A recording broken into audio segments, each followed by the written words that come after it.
Begin, here are a few reminders for our webinar. Everyone is requested to stay until the end of the program. Each of you is highly encouraged to actively participate and listen attentively to our resource speaker, and you are very highly encouraged to sit back, relax, and enjoy the rest of the program. Again, everyone is requested to stay until the end of the program. Each of you is highly encouraged to actively participate and listen attentively to our resource speaker. Again, sit back, relax, and enjoy the rest of the program.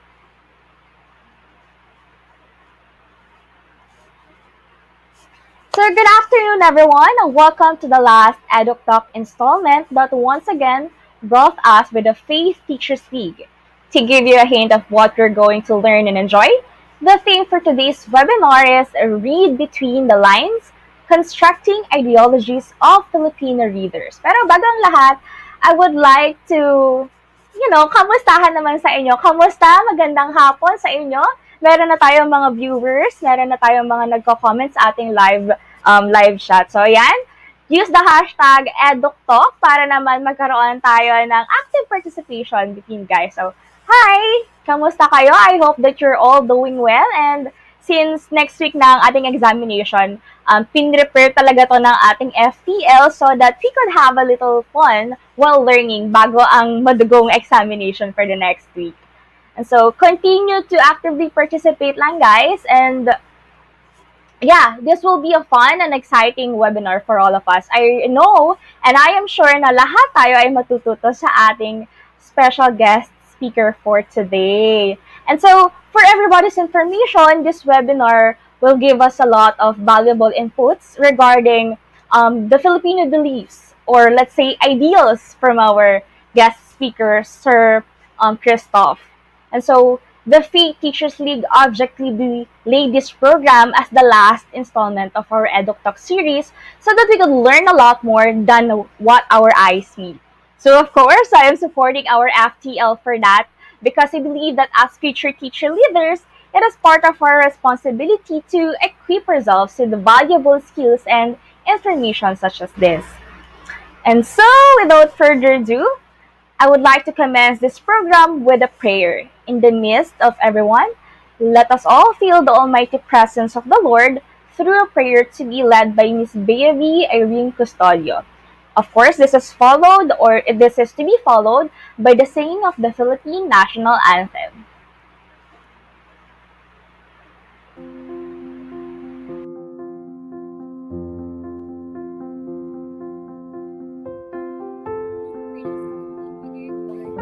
For the blessings you have showered upon us. Empower us that we may have intelligence to be competent and perform in the best way we can. The will for total commitment to truth, justice, freedom, peace, and unity among people and the environment, and the heart to be compassionate and sensitive to the needs of others, especially the poor. This we ask in the name of Mary, our Mother, and Jesus, our Lord. Amen. Mater Fidelium, Mater Fidelis, Ora Pro Nobis. In the name of the Father, and of the Son, and of the Holy Spirit. Amen.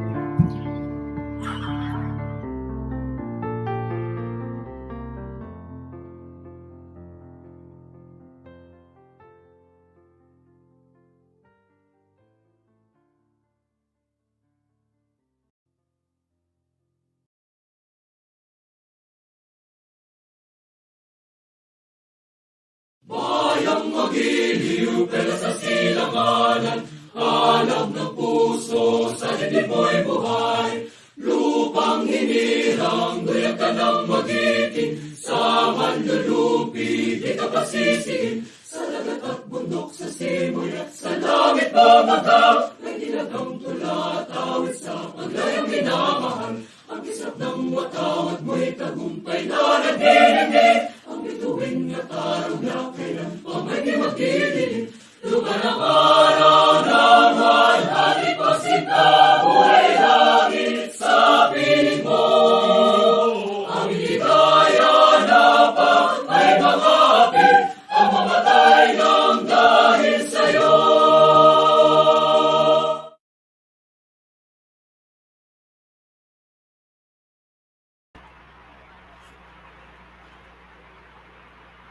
And so guys, for everybody's information, yung pong link na sinend sa ating comment box is ano po siya, highly encouraged na sagutan for your attendance po so that you would know na umattend po talaga kayo. It is posted on our comment box or on our YouTube live comment box. Please fill that out para magkaroon po kayo ng attendance sa ating webinar.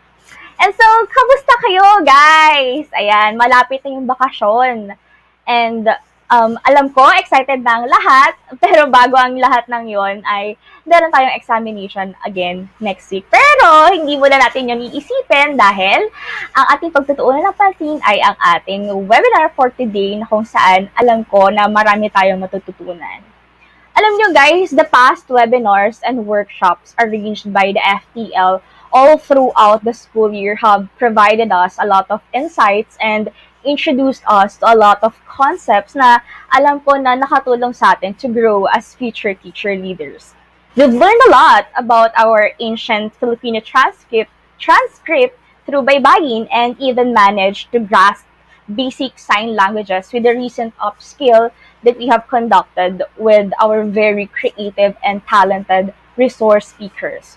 So, I realized that our monthly installment of EDUCTALK and EDUCAPskill really provided us a great avenue to learn about our rooms of improvement and, realize things not just about education, but also our well-being.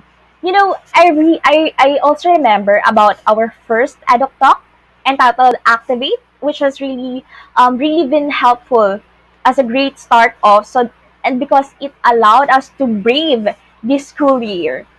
And I could say that the time really flies fast as we have now come to our last EDUC talk for this school year. Medyo bittersweet kasi laging kasama niyo ako kapag may mga EDUC talk na ganito. Pero I know na ito man yung last for this school year. Marami pa tayong EDUC talk for the next school year. With our very competent officers and organizers, I know that patikim pa lang ang first year na to ng virtual EDUC talks natin. And so, I would really want to use this opportunity to commend and thank our faith co-ed family for organizing this, especially our faculty and the Faith Teachers League. We cannot deny the fact that our family really will always give us, students, the best benefit in preparing us ahead of the hurdles. And so to formally welcome us for today's talk, let us all hear a message from our very own Chair of the College of Education, Dr. Jerilyn Magbuo. Teachers League family, hello alumni, hello faculty members who are watching us via YouTube Live, and hello as well to all interested participants who are with us today. Thank you for wanting to be better. Thank you for being here. I would like to welcome you to this event. This is the last EDUCTALK for the school year 2020-2021, and we truly did save the best for last. I would like you to enjoy while learning and annotate, jot down notes, because you need to always go back to your learning so you can remember it well. And as future teachers, we have to value reading.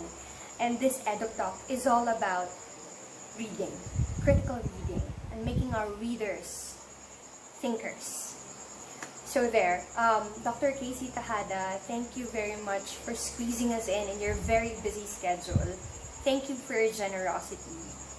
And I would also like to thank our organizers for this event. Roy, of course, always leading the pack, as well as Elaine, Roseanne, Bea V, Karen, our host, and Yen and Daya. Again, welcome to this event, and have fun, everyone. Thank you so much for that very short but sweet, meaningful words of wisdom from you, Dr. J. Naniniwala po ako sa sinabi niyo na this would be really helpful since it is all about critical reading or reading. Now, guys, since alam kong excited din kayo, isang hashtag EDUCTALK Saka lang dyan, guys, just to hype our event for today. At habang ginagawa natin yon, ito na, pinakikihintay ng lahat for our introduction of our event. Meron tayong raffle agad. Hindi na tayo nagpapatumpik-tumpik pa, guys. Raffle na agad. And so, alam ko excited kayo, pero ito ngayon, may 5 lucky winners tayo na mapipili sa ating mahiwagang roleta. Alam niyo yan, raffle guys tayo. Pero ang catch, of course, kapag hindi niyo na-tap yung mine sa ating comment box, hindi niyo makiklaim yung prize at mapupunta ito sa iba. And so, yan na, simulan na natin ang raffle ng pangmalakasan. Para sa ating unang raffle draw winner, Miss Georgie Bascuña Salazar. Kung nandyan ka, Miss Georgie, please type mine in our comment box. And 5, 4, 3, 2, 1. Last call. Okay, umabot si Miss Georgie. Okay, sa inyo na po yung ating first winner ng raffle. Next, we have, tingnan natin kung sino. Miss Mira Rodriguez. Nako, pare-parehas na B-ed sa mga to. Congratulations! Congratulations, Miss Mira! Kung nandyan ka man, paki-mine. And 5, 4, 3, 2, 1. Oh, wala si Miss Mira. Okay, sunod tayo. Move on tayo sa sunod.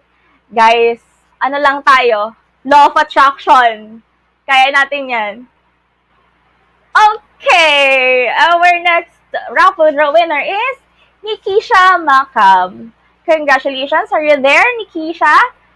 Type mine in our comment box. And 5, 4. Okay. You already got it, Nikisha. Congratulations, Nikisha. And then for our third raffle draw winner, we have... nakalagpas ako doon. Okay, we have Miss Ira Cleta V. Malamog. Are you there, Miss Ira Cleta? Please comment mine in our comment box. And 5, 4, 3, 2. Okay, last call. 1. Oh, hindi naman. Meron akong nakitang comment na paranas naman daw na mapili. Naku, bulungan mo na yung roleta natin. So, ulit, sino kaya ang ating third? We have Miss Nina Marie Luceño. Are you there, Miss Nina? You can type mine or comment box. And 5, 4, 3, 2, 1. Okay, hindi ulit naman ni Miss Nina Marie Luceño. Ay, Ate Ira, hindi mo pwedeng delay. Okay, sunod we have Rachel Makahiya. Are you there, Rachel? You can comment mine in our comment box. And 5, 4, 3, 2, 1. Okay. According to... Okay, delay daw si Miss Ira. So, I think Miss Ira got that one po ba? Sabi sa akin is nandun daw po pala si Miss Ira Cleta. So, okay. So, ulit po, nakuha po pala ni Miss Ira yung 100. Kaso nga lang po delayed. So, again, ang nakakuha na po ay si... tatlo na po. So, 2 na lang po ang ating pipiliin. Okay? Okay? Let's move on. For our fourth raffle draw winner, we have Miss Army. Miss Army A. Palmes. Are you there, Miss Army? Say, comment mine, Miss Army. And 5, 4, 3, 2, 1. Are you there? Oh, sorry. Ako pala yung delay. So, pero si Miss Army, are you there po? Comment mine po, Miss Army. Wala po yata si Miss Army. So, for okay, so habang hinihintay po natin yung ating raffle draw, ulit po natin, i-recall po natin kung sino nang nakapanalo ng ating for raffle draw. We have Miss Aracleta, we have Nikisha, and then we also have Miss Mira, and then yung first one we have Miss I forgot po the name, so please comment po kung tama po yung sinasabi ko na kung sino man po yung nakakuha ng tama. Kung si si Miss Army po ba ay delay po ba or sa akin lang po siya delay? So, ulitin po natin, ang nakapag-may na po ay si Miss Mira, si Miss Ira, si Miss Nikisha, and then the other one, I'm sorry, I forgot the name.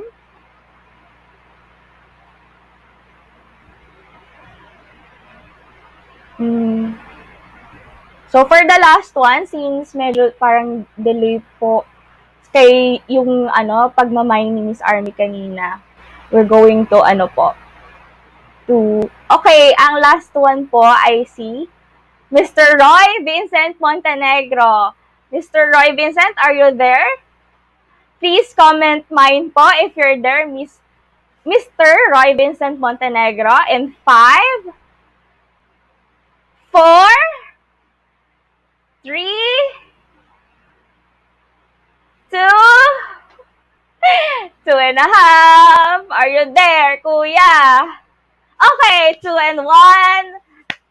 Mr. Roy Vincent got it. So, yan. Medyo nakaka-thrill ang ating raffle draw. Una pa lang yan, guys. Huwag kayong papabugsa sa damdamin nyo. So, meron na po tayong 5 winners sa ating raffle draw. Pero patingin pa lang yan. Meron pa tayong second part ng raffle draw mamaya. Kaya, huwag kayong aalis. Manatiling nakatutok sa ating webinar. And so, moving forward, without any further ado, ito na talaga. Here is Miss Rosan Platon to introduce our today's guest speaker. Thank you, Karen. So,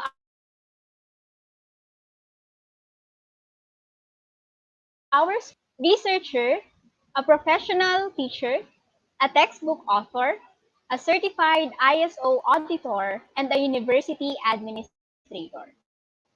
He is a graduate of Bachelor of Secondary Education major in English, cum laude, and finished his Master of Arts in English degree as an institutional scholar in 2015. He is a former English language teacher at the Ateneo de Manila University in Quezon City. He is also a former lecturer trainer at the Ateneo Center for Educational Development. At a relative young age, he held various administrative posts in Batangas State University.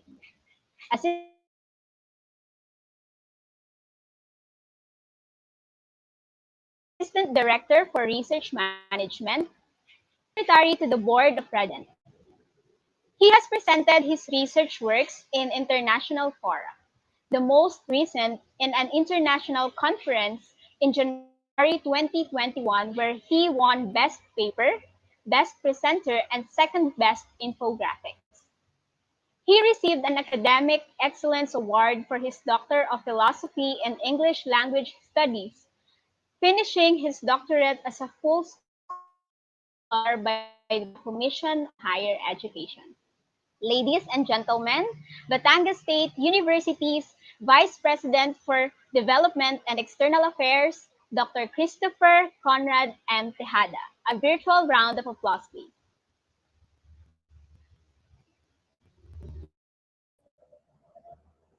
Hello, good afternoon, everyone. Am I being heard? Am I clear? I hope Yes po, sir. You're someone being can heard add. po. Good afternoon Thank po, you. sir. Good afternoon, Karen. And good afternoon to all students of faith who are watching us live. We have 37,000 viewers. Uh, so I'm monitoring also on YouTube. It's a privilege and it's an honor for me to be invited. So I would like to thank the Faith Teachers League and of course Faith, Jano for inviting me. It's only now that I learned I would be the last speaker for EDUCTALK. Um, and that somehow added a little more pressure to me. Sabi ni Doc J pa, save the best for last. Uh, konting pressure lang naman yung save the best for last eh. So, I'll do my best to to uh, share with you what I have observed and what I have found out as part of my study. And hopefully later on we would have time to interact through the Q&A. I was informed that I have 1.5 hours for the lecture. I'll try to finish in 1 hour so we have more time to interact.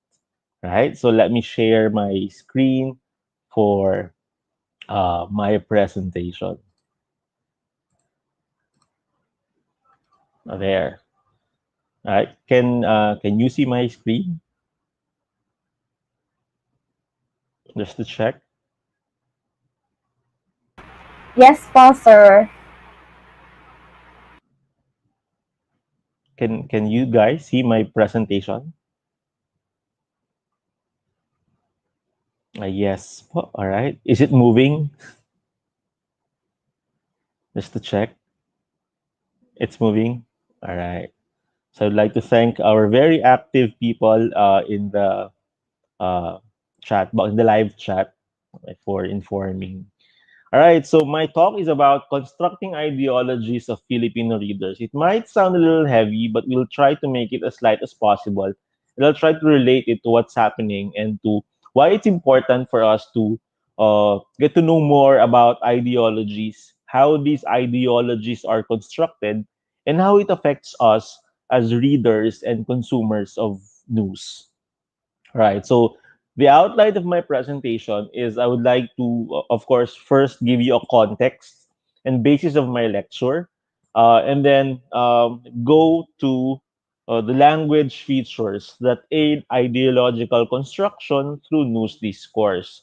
I'm not only because I'm a language teacher, but also because I noticed and I observed and I found out through my studies that these seemingly basic and simple language features actually do affect the way we perceive reality. And so for this lecture, I would focus on three. All right, three features. These are passive agent deletion, evaluative language, and process types. So I'll discuss each of these later uh, with examples so it's clearer. All right. So as I go with my lecture, please jot down notes. Please reserve your questions for later, and I promise you will have time for interaction in the Q&A part. All right. So for the context and basis of my lecture, this is part of my dissertation paper. Roughly around 10 to 15% of my dissertation would be presented to you right now. I focused on the news discourse in the leading Philippine broadsheets, Philippine Star, Philippine Daily Inquirer, and Manila Bulletin. This is based on surveys and based on the number of actual newspapers produced. So these are the three top Philippine broadsheets. But I focused on the news articles that are both um, published in the hard copy, in the actual broadsheet, and available online. Since most of us do not really buy newspapers. I hope we do, no? But most of us consume news online. So I decided in my study to use the uh, news articles that are published both in the broadsheet and online. So the period of critical observation is on the first quarter of 2019, so it's January to March 2019, with a total of 585 news articles focused on crime and man-induced disaster news. What does that mean? Ang kinuha ko ng mga kwento o mga balita ay yung tungkol sa krimen at tungkol sa mga disaster na induced ng tao like fire or water, nawala ng tubig, ganyan, nagkaroon ng aksidente sa daan, and all the crime news. Kasi that consists or that comprises around 80% of the news that we consume, itong medyo negative. So yun ang aking kinuha. Okay? So yun ang context and basis. Now, we talk about ideological constructions. Ano ba yung ideology? Ano ba yung ideolohiya? Okay? We define ideology as the way in which meaning serves to sustain unequal relations of power. Again, meaning serves to sustain unequal relations of power. So there's an assumption here that power in society is unequal. There may nasusunod at may sumusunod. Sino yung may power at sino yung sumusunod dun sa may power na yun. Okay? It also refers to a set of values and belief systems that are shaped, okay, hinuhubog, and distributed, okay, pinapalaganap by institutions of the state, such as media, church, government, that includes schools as well. So people adhere to such values and systems.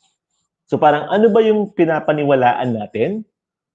At sino ba yung, ano ba yung institusyon na nagsasabi na ito dapat ang paniwalaan mo.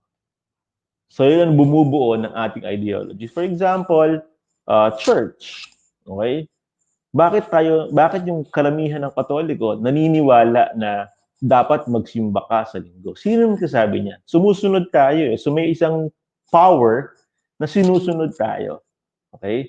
At we don't have the same level of power. So hindi natin pwedeng sabihin sa church na hindi, Tuesday dapat tayo magsimba. Kasi mas may power si church over us in that aspect, no? So yun yung unequal relations of power na sinasabi natin, and the church distributes and shapes, okay, that belief system na you have to go to church on Sundays, pag Katoliko, pag Seventh-day Adventist, you have to go to church on Saturdays, pag INC, you have to go to church to Thursdays or Saturdays, ganyan. Government, pag sinabi ng government, you do this, gawin natin kasi sila yung mga pangyarihan. Ganun din sa media, which is the focus of my talk. Okay? We call that mediated reality. That our version of reality is dictated somehow by the media or what the media wants us to believe. And that's what I want to focus now. Naniniwala tayo, yung ating belief systems, yung ating mga value systems, ay nahuhubog ng kung anong ini-input natin sa ating utak through the forms of mass media. Okay? Especially now na most of the people, especially kayo, mga estudyante, are online.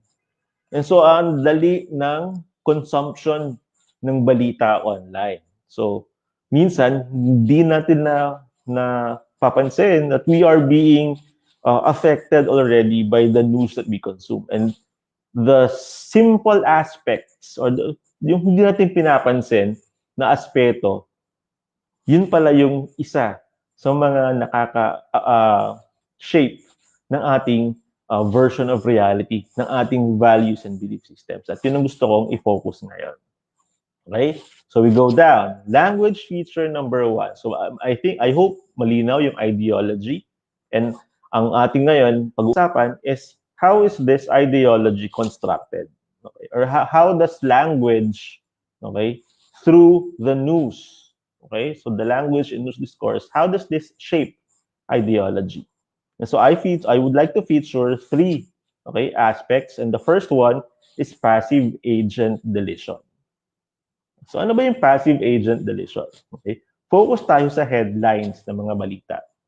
The headline is the most important macro structure of any news. That means most of our readers sa headline na lang tumitingin, di ba? Kaya gusto kong unahin to. Kasi yung iba, hindi na talaga binabasa yung katawan ng balita. Nakafocus lang sa headline. At kung ano yung headline, go na yun na yun, di ba?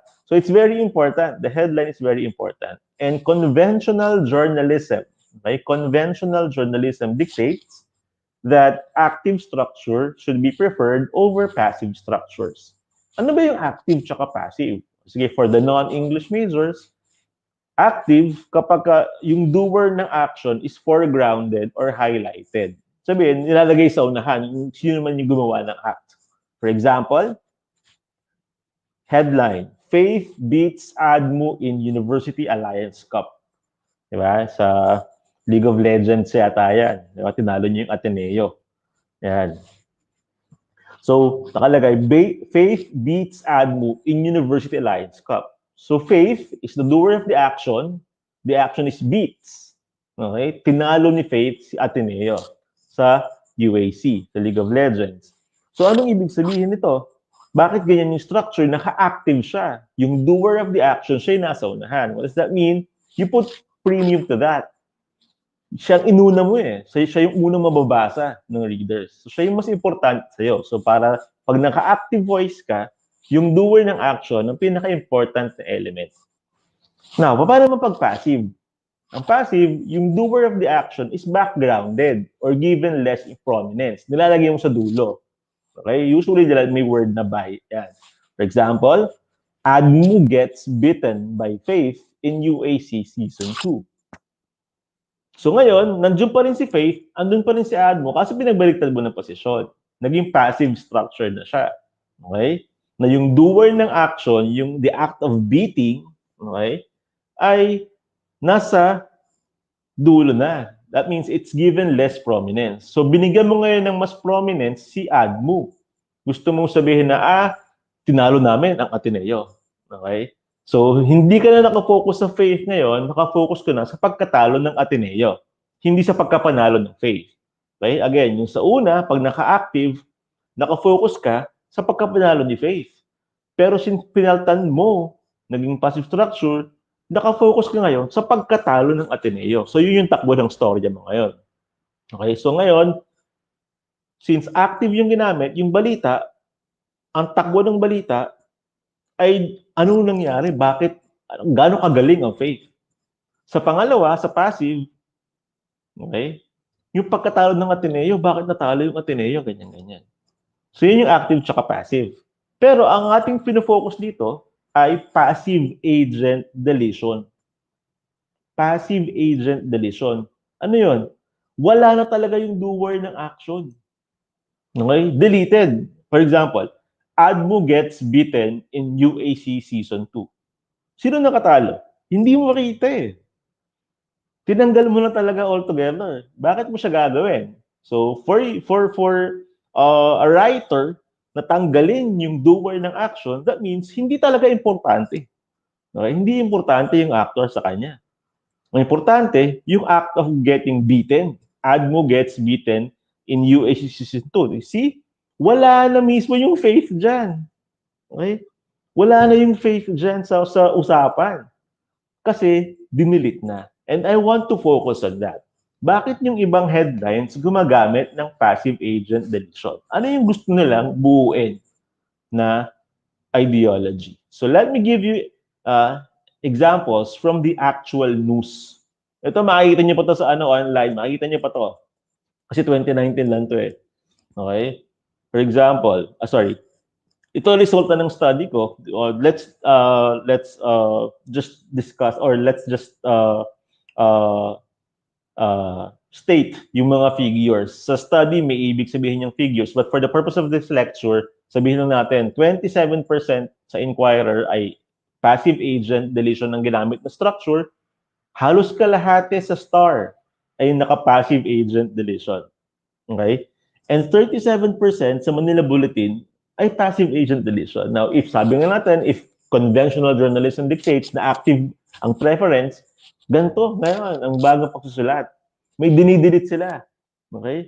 And for me, the exclusion of agency in passive statements is ideologically motivated since the actor is relegated to the background and is deemed unimportant. For example, sa Philippine Star, for the Philippine Star. Sample, okay? 8 Chinese nabbed for online gambling. 6 nabbed for kidnap of Chinese over debts. Alam natin kung sino kinidnap. Okay? Sorry, alam natin kung sino ang hinuli. Okay? Sa first headline. 8 Chinese. Diba? Pero, nakalagay ba dyan kung who did the act of nabbing? Sino yung nanghuli? Hindi nakalagay dyan. If you read the news, tsaka mo pala makikita na PNP yon or like QCPD, ganyan. Mga members ng Philippine mga police, NCRPO, yan. So sila yung mga nakahuli. Okay? So bakit di sila nilagay dyan? Okay? Ang hinighlight ng headline ay yung Chinese na nahuli. Yung sa pangalawang headline, ang nilagay nila ay sino yung kinidnap? Yung Chinese. Diba? So, hina-highlight nila yung Chinese kasi baka yun na maka-attract ng attention and so on. However, yung good act, yung great act of, wow, nakahuli, okay, ay hindi nilagay. Tinago nila yung police. Okay? And I found a pattern on this. Kasi pag hindi police yung nakakahuli, nilalagay nila. Example, Philippine Star din to BI arrests 4 fugitives. BI nabs Chinese wanted for tax scam. BI is Bureau of Immigration. Okay? Bureau of Immigration. So, nung Bureau of Immigration, nung nakahuli, ginawa nilang active structure. Nilagay nila, wow, ang galing ng BI. Di ba?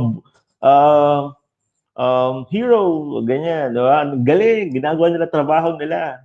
Bureau of Immigration. Pero, pagka Philippine National Police or NCRPO or Provincial Police Office, hindi nila nilalagay, tinatago nila. Hindi lang sa Philippine Star yan. Look at the example in Manila Bulletin. OMB is Optical Media Board. OMB confiscates 56 million pirated CDs, DVDs in Iligan City. So, noong nakahuli ay hindi Philippine National Police, nilagay nila. Pero you look at the second headline, 5 poachers arrested, hot log seized. Who did the arresting? Who did the seizing? It's not mentioned in the headline. So, hindi mo alam kung sino nakahuli. Pero sa unang headline, alam mo kung sino nakahuli. Binibida nila. So, sa pangalawa headline, hindi sinabi kung sino. Again, if you read the news, malalaman mo, police yun. Okay? Okay? With the help of the Philippine National Police. Pero hindi nila nilagay. Anong pattern yung nakita ko? Okay, in the span of, it's 1 quarter, no? Na kapag Philippine National Police ang nakakahuli or ginagawa ng maayos yung trabaho nila, sa headline, wala sila doon. Nasa body sila. Again, as I said kanina, and I thought, when I was reading the comments, yes, maraming naniwala or nag-agree na most readers read the headlines lang. So, hindi nila nakikita yung mga magagandang nagagawa ng police kasi nga nakatago sa body, wala sa headline. Pero pag ibang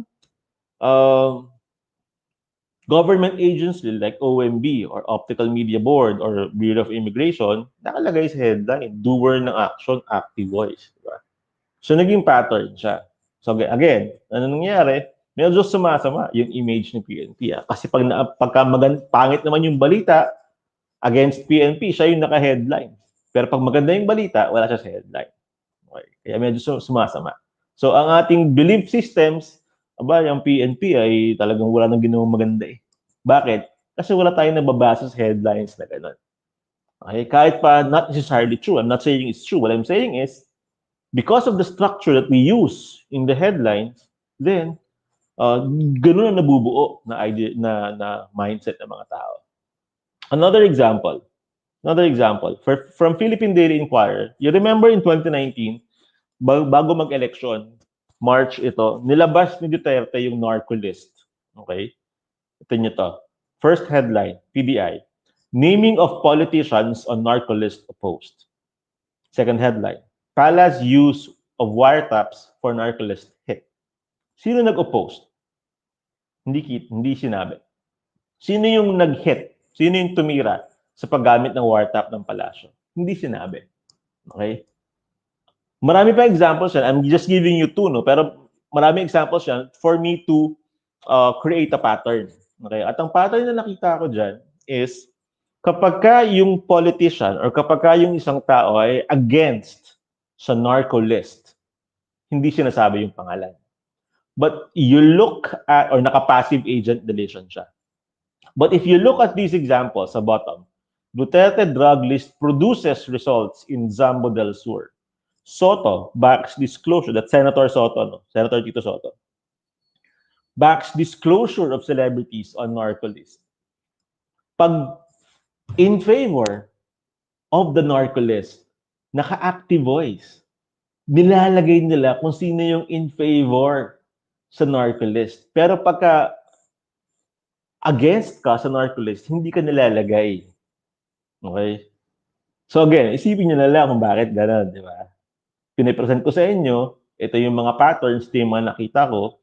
But because of the use of some structure, active or passive structure, in some cases, talagang passive agent deletion, dinidili talaga, hindi nakalagay sa headline kung sino ang gumawa. Bakit yan nila ginagawa yun? Bakit nila tinatago yung actor? Di ba? Are they protecting? Are they insinuating something? Pag-isipan natin. So, anong bottom line number 1 ko? Bottom line number 1 is we have to be more critical in reading passivized headlines. Some may be ideologically motivated. Baka meron silang if-forward na ideology, kaya itinatago yung doer ng action. Bottom line number 2, we have to be more purposive in using or teaching active and passive structures. So for those who are into journalism, okay, maging purposive tayo. Why do we have to use active over passive? And why do we have to use passive? Hindi siya ginagamit just for the sake. May dahilan. And for teachers naman, this is for language teachers, we don't just teach active and passive structure na pag nalaman ng bata how to make the active structure passive and the passive structure active, tapos na. Kailangan may dahilan why they have to use the passive, why they have to use the active, and most importantly, why they have to delete the agent through passive agent deletion. So yun yung una. Okay, yun yung una. Baka meron silang forward. So we have to be critical of that. Passive agent deletion. Number 2, language feature number 2, evaluative language. Ano ba yung evaluative language? So basically, I analyzed evaluative language through the system of attitude. It's some medyo technical, systemic functional linguistics. Pero evaluative language, the use of language to express an opinion or judgment on something. Sa news discourse, okay, basic campus journ, baka alam niyo, or basic journalism, pag news, okay, straight news, iniiwasan natin ang mga adjectives, okay, yung mga modifiers, hindi masyado marami yan. Actually, dapat nga iniiwasan kasi it somehow adds, baka maging opinionated. Okay, baka maging opinionated yung ating statements. Kailangan, di ba, pag news, factual, accurate, di ba, walang bias and everything. Pero, the moment that you use evaluative language, it adds bias to it. It adds a sense of judgment and an opinion on something. Okay? So I analyzed this discourse in 3 types. Okay? Appreciation determines the aesthetic value, like important or unimportant, newsworthy or not. Affect, the affect subsystem. Okay? Ito yung mga subsystems of attitude. It interprets emotion, emotional response or disposition, na dapat walang ganyan pag balita. Pero may mga balitang may evaluative language. Happiness or unhappiness, security or insecurity, satisfaction or dissatisfaction. And lastly, judgment. Evaluates human behavior, normal or abnormal, moral or immoral, legal or illegal. Again, layman's term, sige, we focus on the adjectives. So, focus natin yan. Adjectives. Okay? Iniiwasan yan hanggat maaari. Hindi naman siya bawal, no? Pero iniiwasan yan kasi nga, it might add an opinion. Baka lumabas na parang opinion siya. Or may forward ka. Now, in my study, 60% na nakita kong evaluative language ay appreciation, 33% ay affect, and 7% ay judgment. Pero again, these are numbers na hindi ko na ipapaliwanag dito kasi hahaba, no? Ang gusto nating i-emphasize is that broadsheets, the 3 broadsheets, express negotiate, and even naturalize certain intersubjective and ideological positions through evaluative language. Ano yung sabihin nun? Nagiging normal kahit hindi siya normal na gusto nilang i-forward or may gusto silang sabihin, isinisingit nila sa balita para ma-forward yung kanilang sariling opinion about the news. Let's look at the examples. Philippine Daily Inquirer. The Philippine National Police, ito body to ng news, body ng news. The Philippine National Police, tough, one-strike policy has resulted in the relief of the top-ranking officials of EPD and Pasay City Police. I highlighted the word tough here na pwedeng wala. Tanggalin niyo yung tough. The PNP's one-strike policy has resulted in the relief of blah, blah, blah, blah. Yun pa din naman yung ibig sabihin, di ba? Pero the writer or the journalist used the word tough. Bakit kaya? Kasi kung facts lang naman yung sinasabi mo, okay? Kung facts lang naman siya, balita kasi yan, straight news, bakit mo kailangan gamitin yung word na tough? Kasi it can mean two things. It can be sarcastic, tapang-tapangan ka, ganyan. Or it can mean na gusto mo talagang sabihin na, wow, yung top-ranking official ng EPD at Pasay Police natanggal no dahil sa one-strike policy. Tough talaga, ang bangis ng PNP. Pwedeng yun talaga sinusupport mo or pwedeng sarcastic. Again, you're giving the readers that kind of choice kahit wala naman talaga dapat choice reader. Okay? Pero dahil gumamit ka ng tough as an evaluative language, isip ako ngayon, sarcastic ba to? O sinasabi niyo talaga na tough? Okay? Kasi that decision, whether it's tough or not, should be on the part of the reader. Let me decide as the reader kung ang galing ng PNP sa ginawa nito. Pero si PDI, yung writer nito, nilagay na dyan yung tough para tayong din na mag-isip. Yung tough na yan, whether the policy is tough or not, opinion yung writer. Okay? At yung opinion na yun, ay pasok niya through one word, tough. Another example, President Duterte has ordered the Philippine National Police to solve the gruesome murder of a 16-year-old girl in Lapu-Lapu City, Cebu Province on Sunday. You remember Christine Silawan? The case of Christine Silawan? Yung binalatan yung muka sa Cebu. Okay? Parang ni-rape ata yun, tapos binalatan yung muka. Okay? So, the writer again, tanggalin niyo yung word na gruesome, yung adjective na gruesome, to solve the murder of blah, blah, blah. Same facts pa rin naman yun eh. Yung pa rin yung facts ng case. Pero bakit mo nilagay yung gruesome?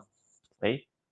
Perhaps to further enrage the reader, magalit ka gruesome. Pero murder in itself, the word murder in itself, has a negative connotative value. Ibig sabihin, pag sinaksak mo lang sa leeg, hindi siya masyado gruesome kasi hindi naman binaltan yung mukha. Ganun ba ibig sabihin nun?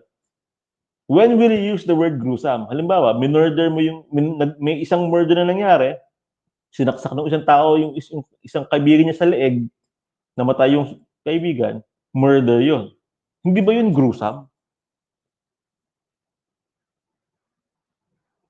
Sasabihin na siya, hindi. Bakit? Compared dito sa ginawa sa taga-Lapulaki kay Christine Silawan, binalatan yung mukha eh. Yun ang gruesome. Paano kung para sa akin, gruesome na yung sasakin sa leeg? Diba? Ang point dito is, yung evaluation as to the level of the murder, binigay na ng writer sa atin. Hindi na tayo pinag-isip. Yung kanyang opinion on that act ay nandyan na through evaluative language. Okay? So parang in a sense, gusto niyang isipin natin na kahindik-hindik talaga yung pagpatay. And for me, any kind of murder is gruesome. It's murder. It's killing someone. Diba? Pero nilagay niya yung word na gruesome. Okay? Philippine Star. Ito yung nakakatawa. The word brutal. Ito yung nakakatawa. Nakita natin. Parehong Philippine Star yung gumamit ng word na brutal. The first use na bibigay ko sa inyo example. Duterte said he has no reason to change his style even if he has been criticized for his bad mouth and being brutally frank towards some groups, or personalities. So saan ginamit yung word na brutal? To describe his frankness and to describe the way he speaks. That the President Duterte is brutally frank. Brutally frank. So dinidescribe ng word na brutal ay yung bibig ng Pangulo. Let's look at another article by the Philippine Star also within the same span na ginamit din niya yung word na brutal. Buenos brothers, Junri and Jovi, who were suspects in the brutal killing of the farmer, were killed while Danao City policemen were serving arrest warrants for the suspects last January 18. So saan sa pangalawang article, different article, saan ginamit yung word na brutal? Sa pagpatay. So anong ibig sabihin nito? Kaya dapat iwasan yung evaluative language kasi pag ginamit mo siya, I can compare now. Si Philippine Star, ginamit yung brutal to describe the president's mouth. At ginamit din niya yung brutal to describe the killing of someone. So para sa akin, since parehong word yung ginamit mo, brutal, equal lang yung level ng pinaggamitan mo ng word na yun. So kung para sa'yo ay brutal yung bibig ng Pangulo at brutal din yung pagpatay sa isang tao, that means yung bibig ng Pangulo at pagpatay ng isang tao, parehong level lang. Yun ang sinasabi sa akin ito. Diba? Because he used the word brutal. Okay? Tanggalin mo naman yung brutal. Ganun pa din naman yung ibig sabihin, di ba? Okay? Kasi nga factual siya. Factual dapat, straight news eh. Pero since you use the word, in two different instances, I would think that your level of understanding of the same, of those instances are the same because you use the same evaluative language. So yun ang sinasabi natin. Okay? Another example, last example, Philippine Star. A concerned citizen alerted police about the abandoned vehicle, Barcelona said. Yung word concerned citizen, okay? Ito ay ayon kay Barcelona police officer. Nasabi niya na yung nagsumbong o nagsabi sa police about yung naiwan na sasakyan na may krimen nangyari ay concerned agad. Even if you read the news, wala namang patunay na talagang yung citizen na yon o yung tao na yon ay concerned talaga. Baka siya ay accomplice. Baka siya ay hindi talaga concerned. Pero gustong isipin ni Philippine Star na concerned yung tao. Even if there's no actual proof that the person is actually concerned. So hindi siya factual. Evaluative language siya. So what's my point here? Bottom line number 3. We have to be more analytical in reading news discourse using evaluative language. Bakit kaya may descriptor na ganon? Yung isang event, yung isang tao, yung isang bagay. Why do you think that the writer chose to use a particular word to describe that person, that event, or that thing? Be more analytical. Baka may forward na ideology. Bottom line number 4, when you are the one using evaluative language or when you are the one using adjectives or modifiers, be more careful, be more selective. Hindi basta makasulat. No. So yung una is input sa pagbabasa, be more analytical. And yung pang bottom line number 4 is output. Be more selective pag ikaw mismo ang sasalita or sumusulat using evaluative language. Okay? Last, number 3, language feature number 3, process types. Okay, we talk about verbs here para madali na lang intindihan, verbs. Okay? So I have 4 process types here. The first is the material process type, describes process of doing, usually concrete, tangible actions, such like punches, runs, cries, or dances. When you close your eyes and I say punch, merong act na mabubuo sa utak mo. Material process type yun. Like punch, may act. Tumikit ka, may ginagawa, may nangyayari sa utak. So that's material process type. Mental describes the process of thinking or feeling. Ang example words nito ay ponders, wishes, okay? Thinks, knows, lahat nangyayari sa utak lang. Kaya mental process type. Verbal, ito yung mga sinasabi like notes or says or mentions or argues. Yung mga acts ng bibig, verbal. And last one is relational. It encodes meanings about states of being. Ito yung mga is, was, are, or were. So, inanalyze natin yan at 42% of the verbs used through the system of transitivity, medyo technical na ulit, pang English major, pero hindi ko na di-discuss, no? Pero yung 42% na nakita ko sa mga independent clauses are 42% are material, 31 are verbal, 19 are relational, and 8 are mental or behavioral. Okay? Pero ano gusto kong patunayan? Different strands of meanings are grammaticalized in texts through transitivity, forwarding specific ideologies through purposive linguistic choices. Again, yung paggamit ng isang verb, mahalaga yan. Let's look at the examples. Philippine Star. Former presidential aide and senatorial candidate Christopher Bongo visited the fire victims who took refuge at an evacuation center and distributed relief goods and financial aid yun. Sorry, may aid yun. May aid. Kulang yung type ko. So this is one example of a news, man-induced disaster, fire. The news is about fire. May nasunugan. Pero si Philippine Star, in-include yung balita kay Go. Okay? Kay Bongo. During this time, siya ay hindi pa senator. March 2019, siya ay tumatakbo pa lang. Siya ay senatorial candidate pa lang. Okay?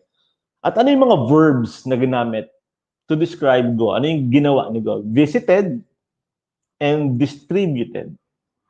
Okay? Both are material process types. That means may ginagawa. Okay? And material, positive. Bumisita, namigay ng relief goods. So talagang kahit pa fire victims, yung fire yung news, binigyan nila ng visibility si Bongo. And that's very strategic kasi during that time, siya nga ay kandidato. Ang tawag dyan sa bias ay visibility bias. Binigyan mo ng visibility or na exposure yung isang tao sa isang balita na wala naman siyang kinalaman. Okay? Pero binigyan mo siya ng exposure. Okay? Using the verbs na material and positive. Visited and distributed. Okay? Another example from Manila Bulletin. Miranda noted the importance of gun collection campaign in mitigating crimes in the province.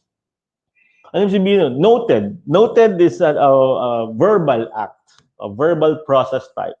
It's a relatively low-level act. Note mo lang eh. Okay? Ni-note mo lang eh. Okay? You did not argue, you did not state, you did not mention, you just noted the importance of gun collection. Okay? Gun collection yan. Okay? Just to show the different layers. Okay? Different layers ng ating verbal process type. Here are a few examples from different broadsheets. From the Philippine Daily Inquirer. In an earlier motion, Andaya argued that his cases should be dismissed since the prosecution was unable to show how he participated in the scheme. The word used is argued. Mabangis, di ba? May kagat. May kagat. Kasi yun ang ginamit na verbal process type. Philippine Star. In an interview with ABS-CBN, Balutan of PCSO claimed that powerful people were behind his ouster, citing supposed information from Executive Secretary Salvador Medialdea. The word is claimed. When you use the word claim, you are distancing yourself from what was said. Parang hindi ka naniniwala. Sinasabi mo lang na ito ang sabi niya, pero hindi ka naniniwala. Kasi pwede mo sabihin, Balutan said. Ito sinabi. At make sense of ownership. Narinig ko sinabi niya. Pero the word used is claimed. Okay? Claim. Sabi niya. Sang-ayon sa kanya. Pero not necessarily naniniwala ako dyan. Yun ang power ng word. Diba? Na claim. And the last one is the same I gave a while ago. Noted the importance. So yung argued, mas malakas. Yung claimed, may distance. Okay? Parang hindi ka masyado naniniwala sa sinasabi niya. And yung noted is a very passive act. Let's try to interchange. Kung yung sinabi ay, in an earlier motion, Andaya noted that his cases should be dismissed. Di ba bumababa yung level ng statement? From argued that his cases should be dismissed, naging noted that his cases, or andaya claimed that his cases should be dismissed. Diba? Mas lumalabnaw in a sense yung kanyang statement. Now, yung noted naman, gawin nating argued. Miranda argued the importance of gun collection. Di ba mas lumalakas ngayon siya? Again, the use of the process type, okay, ay importante to forward something. Okay? So, halimbawa, use of verbs pa rin tayo. Ito, lahat Duterte, lahat Palas, tungkol sa water crisis na nangyari 2019. I hope you still remember, 2 years ago, about around this time, 2 years ago, March, April, May, nagkaroon ng water crisis sa Manila. Nakakaubusan ng tubig, yung mga tao naliligo na, naglalaban na yung pool, tubig sa pool, and so on. So ano yun? Ito yung sample na headlines. Headlines ito from the 3 broadsheets about that water crisis in Manila. Anong sabi ng Philippine Star? Water crisis worries Palas. The word na ginamit nila ay worry. It's a relatively passive word kasi it's a mental verb. Walang ginagawa yung palasyo, nag-aalala lang sila. Ganun yung ibig sabihin, di ba? Kasi worries Palas. These are headlines. Number 2, Rodi, that's President Duterte. Rodi summons MWSS executives. So summons, pinatawag na. So may konting act na. May konting act na. Nung una, nag-worry pa lang. Ito may konting act na. Pinatawag mo na. Third example niya. Rodi to water executives, shape up or ship out. So meron ng konting bangis. Shape up or ship out. Diba? Yung summons, may active na siya, material process type. Ganun din sa number 3. Okay? May authority na. So in a sense, Philippine Star balances. Yung isa, medyo passive si Malacanang, si Duterte, pero eventually, may mga balita rin sila na may ginagawang maganda or positive si Duterte. Ganon si Philippine Star. Again, relative to this article, to this news about water crisis. Anong sabi ng Manila Bulletin? Release water from Angat, Duterte. So again, positive. May authority. Gawin nyo to. Diba? Gawin nyo to. So, pinapakita na si Duterte has power.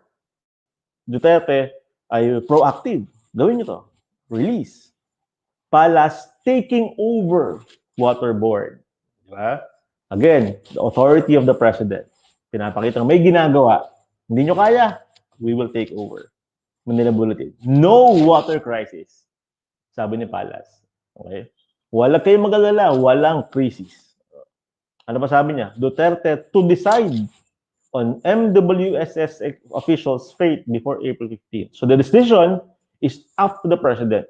Okay? It's mental, decide, but still, it's positive.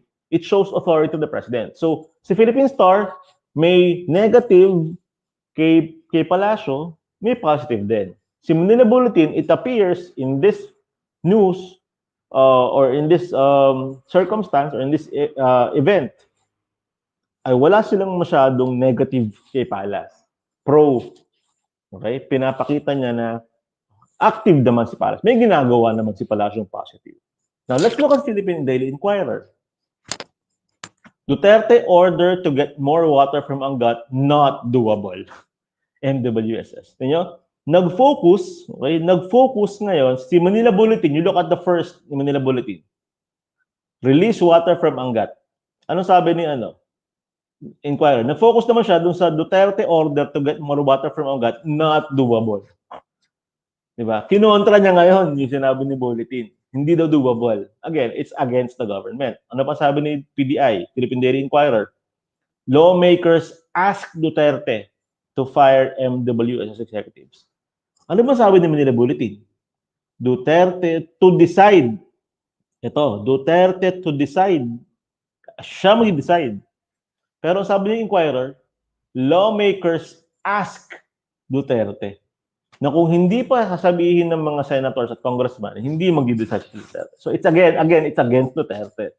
Another, MWSS chief set to quit gets Duterte ultimatum. Ano yung sabihin niyan? Hindi tatanggalin. It's not Duterte who will decide. As per Manila Bulletin, no? Sa Philippine Daily Inquirer, magko-quit, magre-resign si MWSS chief. What's the point here? Si PDI, for the news on water crisis, wala siyang masyadong magandang sinabi kay Philippine Daily Inquirer.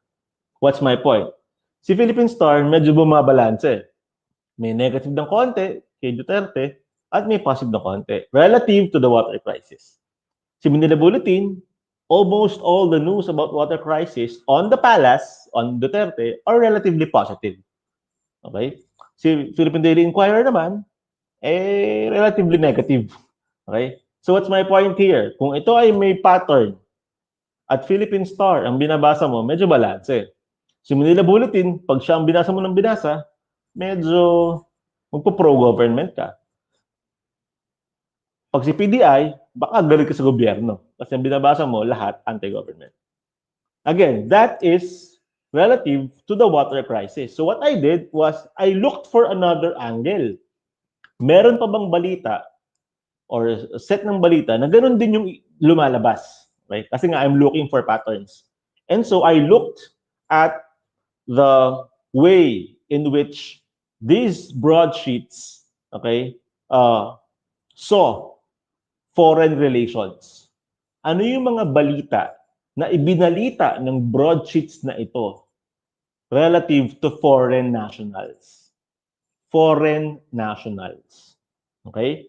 So I chose 1 month, March 2019. March 2019. At tinignan ko lahat ng balita ng PDI, Star at Bulletin na may patungkol sa foreign nationals in the entire March 2019. And here's what I got from the Philippine Star. News involving foreign nationals in the entire March. Philippine Star. Meron siya 6 news about foreign nationals or involving foreign nationals. Okay? If you look here, okay,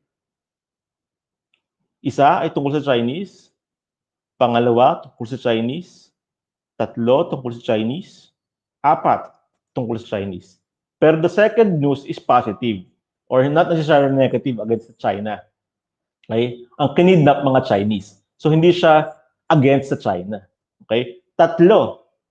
Okay? 4 ang balita ng Philippine Star about China or about Chinese nationals at 3 dito ay negative about China. Now, we know that the Duterte administration is warming up with China.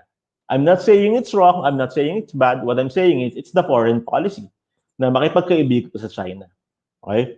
And so Philippine Star, 3 out of 6 or 50% of its foreign news, like, or news about foreign nationals during March, 50% ay tungkol sa negative about China or Chinese nationals. And 50% ay either hindi tungkol sa China or positive about China.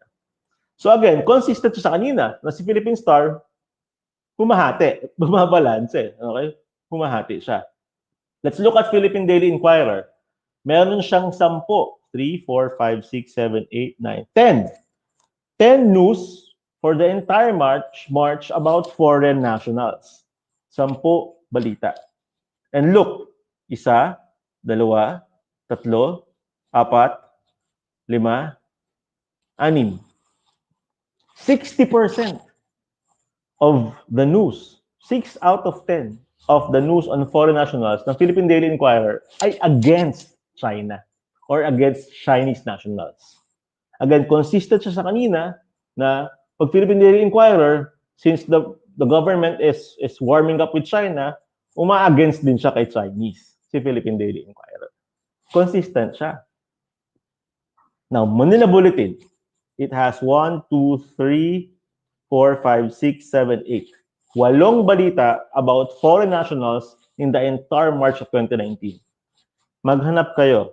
Meron bang tungkol sa China?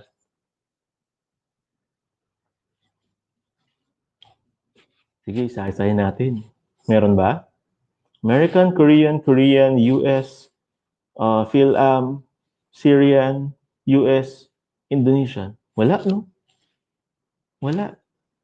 Si Manila Bulletin, wala kahit isa na news against China. Bakit kaya? Samantalang si Philippine Star may apat, tatlo negative. Si Philippine Daily Inquirer may anim, lahat negative about China. Si Manila Bulletin, wala against China, kahit isa. Again, it now supports my initial theory na si Philippine Store bumabalanse. In terms of administration, Duterte admin. Si Philippine Daily Inquirer, talagang highly against, di ba? Generally against. Si Manila Bulletin, generally for. Okay? Okay? Or in favor of the admin. So what am I saying? Yung input mo, kung anong binabasa mo, halimbawa, ang binabasa mo parating Manila Bulletin, chances are, hindi ka masyadong galit sa gobyerno. Kasi wala silang masyadong binabalita. Okay? Against the government. Walang masyado. I'm not saying zero, saying walang masyado. Or piniframe nila in a good way. Kung binabasa mo ay si Philippine Daily Inquirer, malamang galit ka sa gobyerno. Kasi ang dami na binabalita nila against. Okay? And kung si Philippine Star, medyo gumigit na ka. Kasi yun ang input sa'yo. Yun ang sinasabi ko. Okay? So what's bottom line number 5? Be more keen in reading news discourse using specific verbs. Look out for patterns to determine ideological positioning. And lastly, ito, input to. Kayo naman, pag kayong gumagamit, you have to be more purposive in the use of words. Pag kayo susulat, or when you're the one speaking, be more purposive in the use of verbs. Now, these are 2019 news. Let me give you an example of two recent news. One of this I shared with Doc J randomly.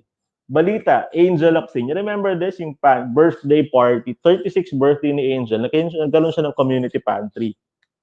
Okay? Nagkaroon siya ng community pantry. Okay? Si Rappler nag-focus dito. Ito balita ni Rappler. Actress and philanthropist Angel Locsin apologized online after Filipinos crowded at her community pantry, blah, blah, blah. Locsin also promised to help the grieving family of a senior citizen who died after waiting in line at the pantry. I will make it my responsibility, blah, blah, blah. What's my point? So, si Rappler is widely known to be a critic of the Duterte government. And so anyone na nasa kanilang side, na critic din ng government, like Angel Locsin, right? They support. So si Rappler nag-focus dun sa pag-apologize ni Angel Locsin. Instead of focusing dun sa mga namatay or dun sa mga naging positive sa COVID-19. And look at the use of evaluative language. The use of the word philanthropist. Actress and philanthropist. Ano ba philanthropist? Tumutulong sa mga tao. Diba? Alam naman natin, gumagawa niya. Pero nilagay nila dyan na philanthropist si Angel. So it sets the tone na lahat ng ginawa niya, pagtulong lang. Philanthropist, yun ang kanyang motive. Anong verb na ginamit? Again, you look at the process type, no? The verb. Apologize. Diba? It shows humility. Okay? It's a material act of kindness, of humility. Apologize. Ano pa isa? Promise. Material act also. It's positive act. So, ang ginamit ng mga words ni Rappler ay positive. Gumamit siya ng evaluative language or the modifier to describe Angel and to set the tone na maganda ang hanga. Maganda ito. Now, let's look at the Philippine news agency. Ito Rappler kasi against the government. Yeah. So, let's look naman, anong kwento, anong anggulo ang kinuha ng Philippine News Agency. Yung PNA, siya yung government news agency. Anong binalita ni PNA dyan? 4 Angel pantry attendees undergo swab test, 1 symptomatic. So hindi sila nag-focus dun sa magandang ginawa nag-focus sila dun sa may nag-undergo ng swab test, may symptomatic, at na pabilit na nila, this was April 28, 29, and 30, 2 in Ageloxin's pantry queue test positive for COVID-19. Ito yung binalita nila. Dito sila nag-focus dun sa negative din nangyari. Okay? Negative din nangyari. Doon sa pag-frame nila, okay, ng kwento, okay, ng story na yun. So, si Rappler, okay, sumuport kay Angel by using these verbs. Si Philippine News Agency, hindi masyado supportive. Ano? Kasi nag-focus sila doon sa uh, uh, medyo hindi maganda nangyari. Okay? This one, just recently, kagabi. Okay, I saw this kagabi. Unable to defend, Rappler din to, unable to defend renationalizing hospitals, Go tries but fails to end Senate debates and so on. I want to focus on the evaluative language. Ano yung ginamit nila to describe Bongo? Newbie, Senator, baguhan. Neophyte, legislator, baguhan. Okay? Ito kasi, sorry, baka hindi nyo agad yung balita. Si Bongo, siya ang Senate Committee sa Health. Okay? Nagpo-propose siya na yung mga hospitals ng 15 hospitals ay itaasan ang bed capacity. Okay? Taasan ng padamihin ang beds para makatulong ganyan nga sa mga tao. Pero meron doon dalawang hospitals na na-nationalize, renationalize. Kasi yung mga hospitals, nasa pangangalaga siya ng provinces, ng LGUs. So, ang budget sa LGU. Pag ginawa mong national hospital, like PGH or Philippine Heart Center, Philippine Lung Center, national hospitals yan. Ang budget kukuhanin sa national government. May dalawa out of the 15 hospitals na pinapropose si Bongo na magiging national ulit. From local, magiging national. Yun yung tinasabing renationalization. Right? How did Rappler describe Bongo? Newbie, neophyte, and how did he describe Drilon? Si Drilon kasi, si Senator Franklin Drilon, syempre opposition siya. Siya yung tumira, siya yung nag-i-interpolate, okay, kay Bongo. Veteran. Diba? So, anong sinaset na tone? Nabaguhan ka, bata ka pa. Ito, veterano na. Huwag kang umimik. Parang ganon. And ano yung choice ng words ni Rappler? Tried to take the easy way out. Diba? Nagmumukhang madali. Tried to take the easy way out. This is not necessarily factual. This is an observation. Tried to take the easy way out. How are you sure na talagang nagmam or tried to take, di ba? How are you sure na talagang easy way out ang gusto ni Bongo? Okay? Tries but fails to end Senate debates. Pwede pa yun. Pero yung easy way out, medyo, medyo opinionated yun, to be honest. Okay? Kasi nga, against sila kay Bongo at sa government. So, I'm not saying mali si Rappler. What I'm saying is, ito yung stand ni Rappler ever since, at because of the use of words na sustain yung stand nila. Let's continue with the news. Okay? I want to focus on the following. Eagle-eyed Drilon. Diba? Talagang pinupush nila si Drilon. Talagang kung matalino si Drilon. Okay? At paulit-ulit sinasabi, neophyte. Baguhan pa lang si Go. Okay? So this is somehow also telling the people na talagang ito, si Bongo, si Rappler to ay di pa marunong, baguhan pa, itong si Drilon, veteran na, eagle-eyed. Because of these evaluative language, pwede namang wala yan eh. Diba? Pwedeng wala yung mga words na yan. Pero nilalagay nila, again, to forward something. Gusto nilang isipin natin na talagang si Bongo, hindi talaga marunong pa.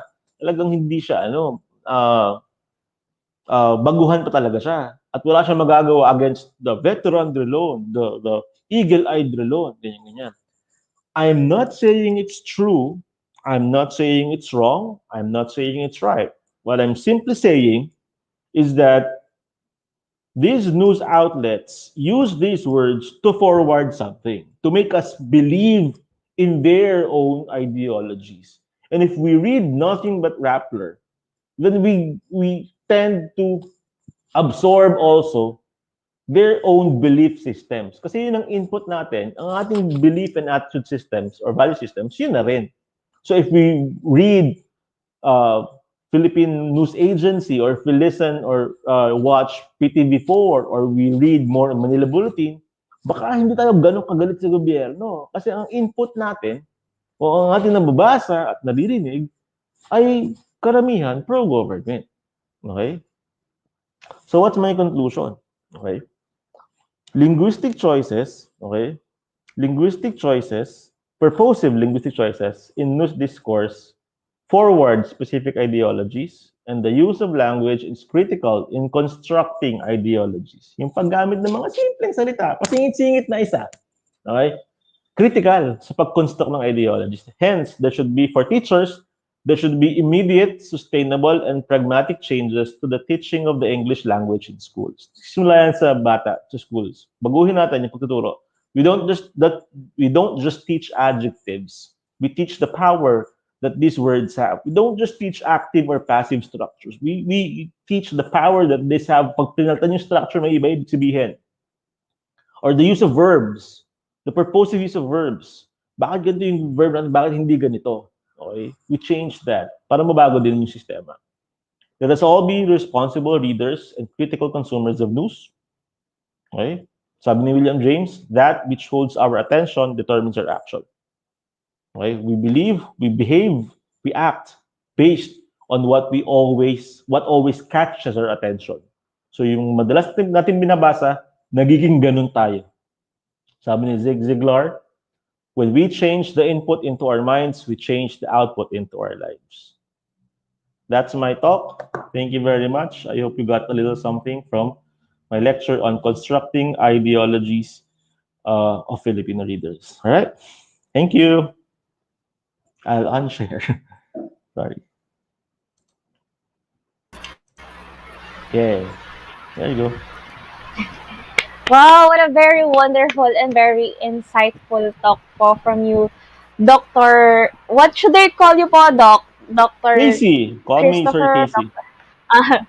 Sir Casey, thank you so much po for that very wonderful and insightful ideas. Actually, parang I learned a lot really from this seminar, though I know that the language is really powerful, most especially if you are an educator or you are in the field of teaching. But hearing from you na our language really plays a significant role in instituting or introducing ideologies, I definitely now believe that I should really be careful on choosing my words and how I construct my sentences and how should I really employ my own ideologies to people. Kasi, no, sir, ang galing po na though there are different perspective, if it's really based on your interest or if you're right based on your interest, parang you're failing when you're doing your job to really bring the, the, the, the things that people really deserve to know po.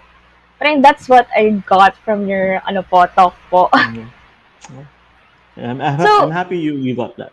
Thank you. Yes po.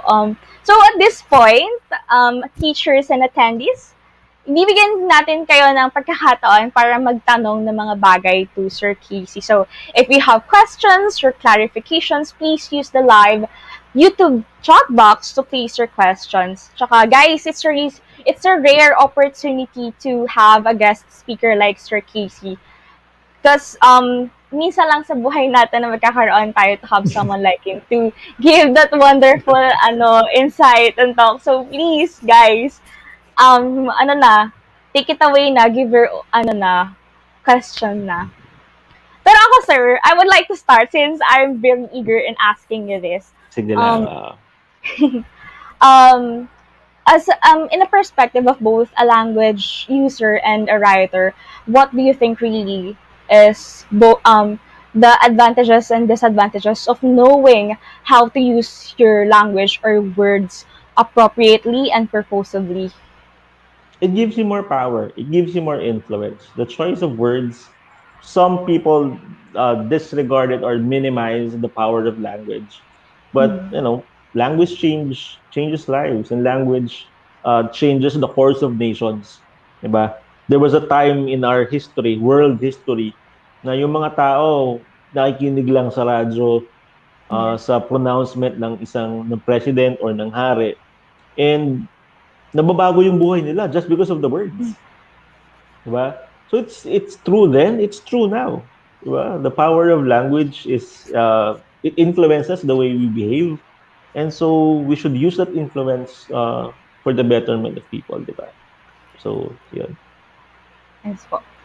But sorry po, I have really lot of Hmm? questions po. Pero Sige, while sige lang. waiting for Mm. other question po, but what do you think is the media, or how do you think the power of the media, most especially the Philippine media, bring people, like, do you think that the media has been recently is has been really effective in providing the people the news or the information that they want, or since everything is becoming political, do you think they have become more opinionated themselves, that they are failing to give people what they really deserve?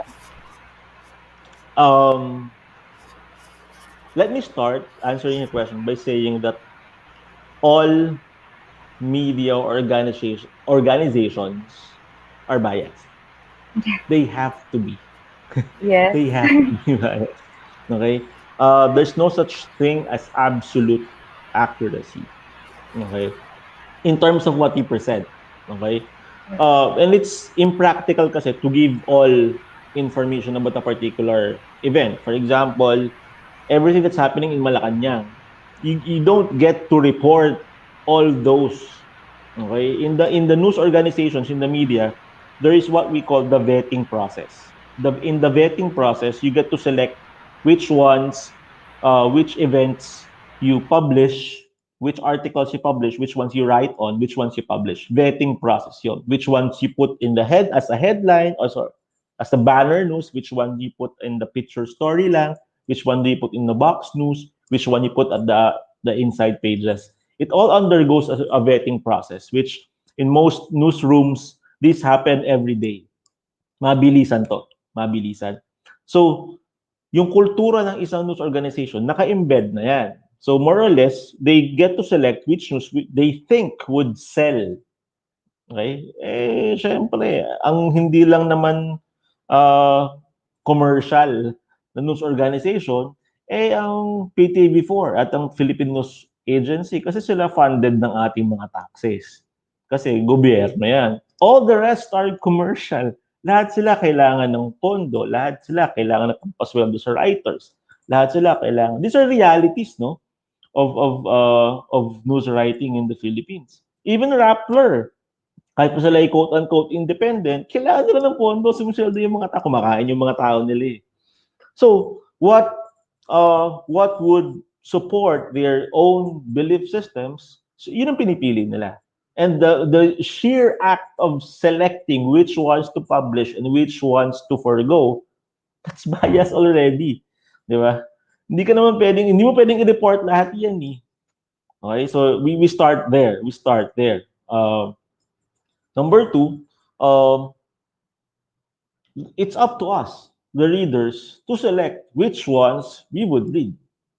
It's not, of course, it's the responsibility of the writers, of the journalists, to make their write-up enticing for the readers, di ba? Maging katakam-takam, kabasa-basa yung kanilang headline, yung kanilang balita, at yung concept mismo ng anong ibabalita. Dapat maging katakam-takam yan. So it's up to us. So whether a news article is effective or not depends on how many readers it has or how many followers it has. Doon effective yun. Kasi, for example, Rappler, di ba? Sasabihin ng iba, ay, hindi effective si Rappler. Ba't na mabasa? Or si Philippine Star, ay, hindi effective. Ba't na mabasa? Okay? Whether they are projecting this or that, nasa atin yun eh. Kasi kung wala nang bumabasa sa kanila, they will cease to exist. They exist only because they are read. So kung wala nang bumabasa, wala na. But because people are reading them, and online yan, nakaka-capture siya ng mga algorithms na marami nakiklik sa news na to. So marami mag-advertise sa'yo, and the more advertisers go to your site, di ba, the longer you live as a news organization online. But the moment wala nang bumabasa sa'yo, sabi sa algorithm, wala nang bumabasa sa online, wala nang viewers ang page mo, babawa si advertiser, wala na, mamamatay na yan. Okay? So, it's up to us to select which ones we support, which ones we read. Nasa atin yun. At yung binigay ko nga sa inyo, you become critical. You become critical. You choose what you read. And because that, whatever your choice is, will determine how you behave, or how you react, or how you write, or how you respond to certain instances. Sir, correct me if I'm wrong, pero in this case po, parang the loss of franchise of ABS-CBN really changed the algorithm po of our Philippine media po, most especially how the news really is being disseminated now. Kasi we cannot deny the fact that the ABS-CBN is really the largest network, or the news network that we have here in the Philippines. And the loss of the franchise of ABS-CBN, is it right po to think that it really played a significant role in changing the course of instilling ideologies po to people? Kasi since sila yung may biggest audience before, or access to audience before, parang ngayon people are now more craving for information na hindi galing sa ABS, because they lost touch with the network po. Okay, number one, I cannot accurately say or factually say that they are the biggest or they were the biggest. I could, because GMA claims that they are. So I don't know if they're the biggest, if they have the biggest viewership or what. Number two, it's I think it's beyond the point of my lecture, because it's now becoming more on journalism rather than on the language used in journalism. But just to answer your question, whether it has an effect to viewership or not, well, definitely it has an effect. Kasi dati free sila. So free TV sila. Ngayon, naka-free TV pa rin sila, pero hindi na siya yung usual TV kasi naka-online na. So those in the outskirts of society, yung mga nasa laylay, yung mga fishermen, fisherfolk na walang access sa online technology, na nagbe-base lang sa radio or sa free TV, they do have to resort to other media platforms. So it's a loss in a sense na nawala ng isang option ang mga Pilipino, pero there are options pa rin naman. Again, that's beyond the scope of my lecture kasi I would like to focus on the language used and how this language forms ideology or helps construct ideology. But yun nga, the question is, naka-apekto ba yung pagkawala ng prangkisa ng ABS-CBN sa pag-disseminate ng information? Nabawasan ng isa. Pero there are maybe other platforms, although I cannot say definitively kung it has a big effect or not. I don't have data on that. So I have an opinion, but I don't think my opinion is based on facts pa at this time. So I could not definitively answer that question. Sir, we have here a question po na, in those cases that we've tackled, where do you think should the teacher stand po? Number one, a teacher should teach the course. Number one. Number two, I'm not sure if teachers, especially in private schools like Faith, are allowed to dogmatize or inculcate their own belief systems into their classes. Well, there is what we call academic freedom.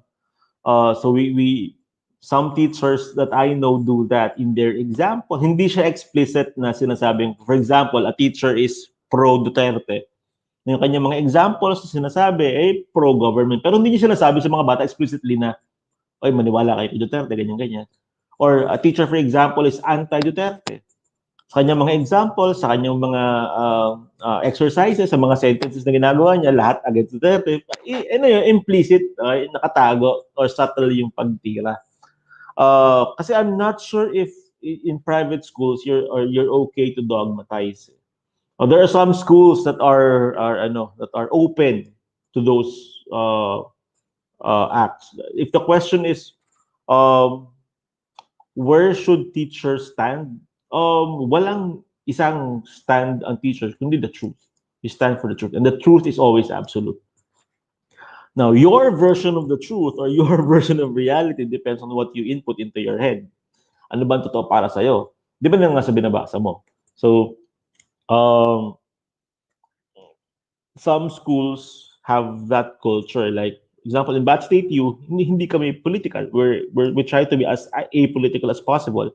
Meron kaming freedom to choose sides. There are some of my friends are hardcore Duterte supporters in the Philippines, in Bat State U, and some are hardcore Lenny Robredo supporters, and some are hardcore neutral. At the Ateneo where I used to work, there are like more people who are anti-Duterte, but there are some who are supporters as well. So I could not say, and I think I'm not in the position to say that teachers should be like this and teachers should be like that. What I should say is that teachers should use their platform in teaching to make their students critical thinking. They should not dictate, okay, or we should not dictate what our students should think, okay? But we should make them thinkers. Okay? Pag-isipin natin, okay? Hayaan silang bigyan ng opportunities for them to think, but I don't think it's proper for us to dictate or impose to them what they should think. Trabaho nila yung mag-isip para sa kanilang sarili. At yun ang trabaho natin. Gawin silang mulat, gawin silang critical, pero kung ano ka nalang iisipin, ay hindi natin trabaho yun. That means pag ating ini-spoon feed yan sa kanila, that means we're not making them critical. We're making them simple absorbers. Okay? Yan yung mga sunod na lang ng sunod. And we don't want that. We want them to be critical. Pag-isipan lahat ng ginagawa at sinasabi. If it, after critical thinking and yung ginawa ng bata or yung decision ng bata ay against our own policy, does it mean mali yung bata? No. Does it mean tama yung bata? Not necessarily. Point is, yung kanyang ginagawa ay produkto ng kanyang sariling pag-iisip. At yun ang dapat natin gawin. Make them critical thinkers.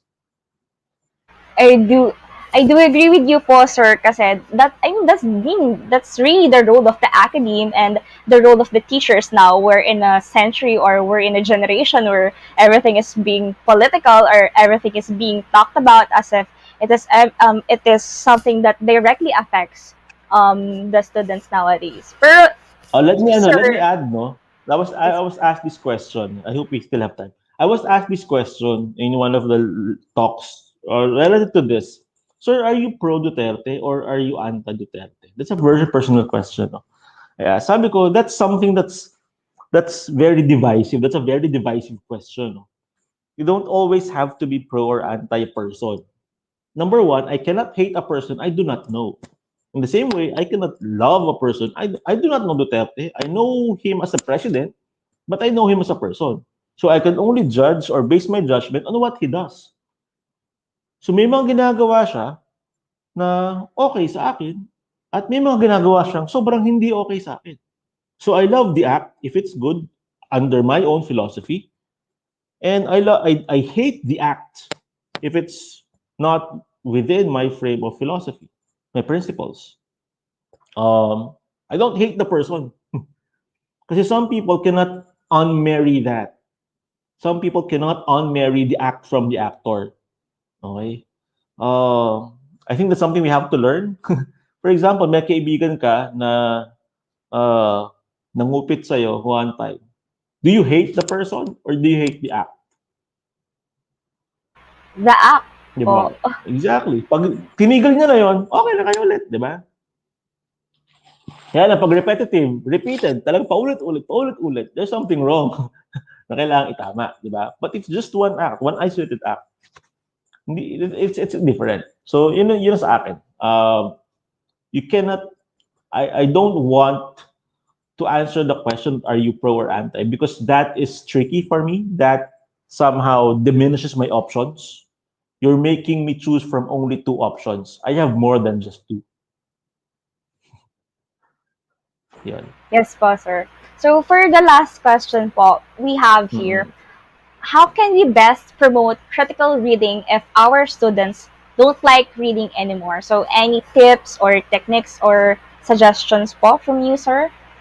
Two things. Number one, serve as an example. If your students do not see you reading or commenting on critical aspects, they won't do that also. Okay? You cannot, you practice what you preach. You walk the talk. Okay? You read also. Okay? You cannot be a critical reader if you're not a reader to begin with. So be a reader first. Okay? Critical will happen later. Okay? Number two is make them or accept their own belief systems. In class, for example, have that conversation na hindi porket hindi yung belief mo ay iba sa belief ng bata, ay mali na yung bata. As teachers, it takes a lot of humility for us to accept that. Okay? The only way for them to be critical thinkers is for us to be humble enough as teachers. So we provide an atmosphere in the classroom that is open. That means we accept varying beliefs. We agree to disagree at some point, but we make them think. Because once we impose our own belief systems into our students, then they stop being critical. They just start accepting whatever the authority says is true. And that somehow widens the gap in terms of ideology. It widens the gap, the power. Na basta yung person of authority speaks, you have no choice but to listen. Hindi ganun eh. Hindi ganun eh. Okay? Hindi critical yung ganun. Okay? At pag sinabing critical, hindi ka lang basta tumitira. Nagiging ano ka din, nag-iisip ka at nasabi mo, ay, ano to okay to May positive criticism din naman, may constructive criticism, di ba? So, hindi laging kontra. So we accept differences, we accept diversity, and we become humble enough to accept that sometimes we're wrong, and we humble enough to accept that our students may have a different point of view. So yun. Thank you po, sir, for gracing our questions and for giving us your time for this talk. So, again, we're very truly grateful for the time and skills that you've shared with us. And thus, allow me to award you the certificate of appreciation to show our gratitude and appreciation. First, let me read the citation. Certificate of Appreciation.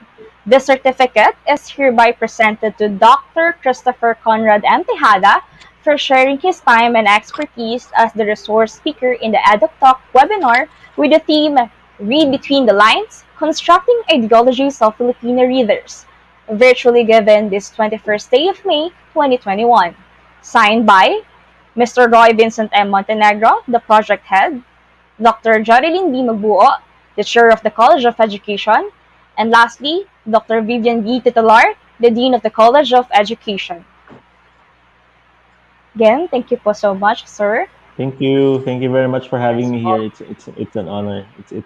I'm happy that I am the last in here. I hope I did justice. Thank you. Yes po. Miss J or Dr. J really is right when she said that she really did, or we really did save the best for last, because we really learned a lot from you, sir. I'm happy. Yes po. And now po, we will have the raffle draw once again po. After that, guys, we will have the raffle draw po.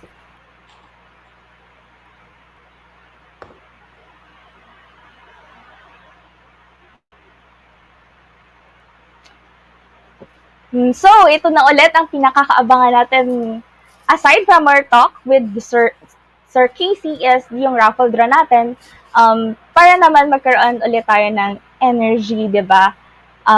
Kasi masyadong maraming tayo na-absorb kay Sir. So, medyo fun muna tayo na raffle after, habang ina-absorb natin lahat ng sinabi ni Sir, lahat ng learnings, yan, mag-enjoy tayo, ano lang tayo, at pray natin na mabunot tayo sa ating raffle. And now for the first raffle draw winner, we have Miss Norilee Rodriguez. So, Miss Norilee, are you in our YouTube live? Please comment mine if you are present in our webinar. So, in 5, 4, 3, 2, 1. Oh, I guess Miss Norilee Rodriguez is not present. So, let us move forward.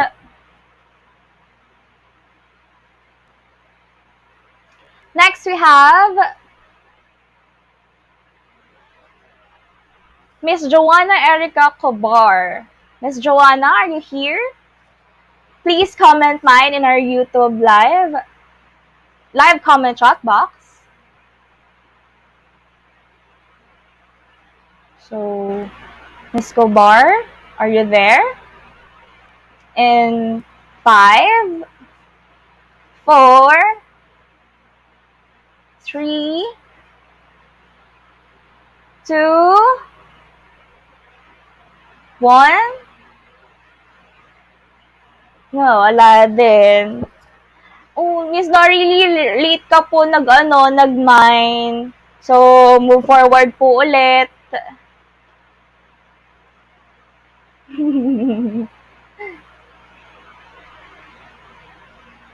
We have Mr. Rodnick Lucido. Are you there, Mr. Rodnick? In 5, 4, 3, 2, 1.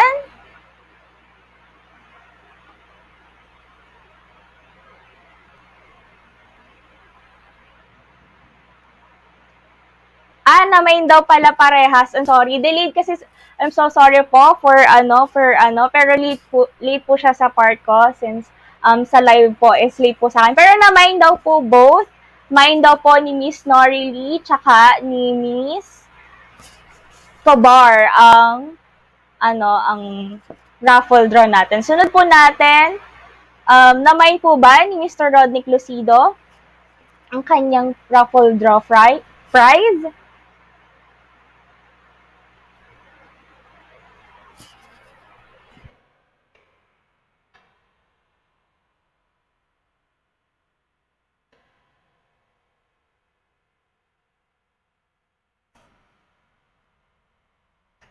Next, we have Miss Levy Ayesa Matienzo. Are you there, Miss Levy? Please comment po mine if you are there.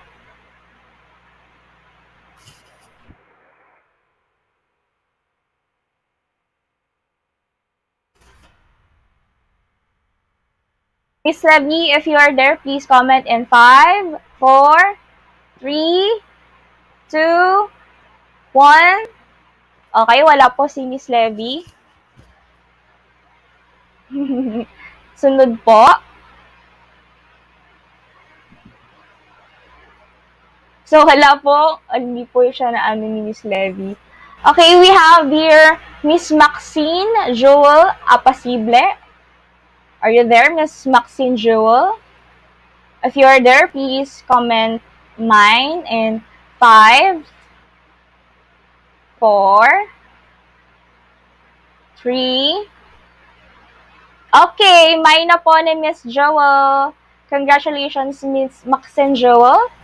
Na-mine niyo po siya.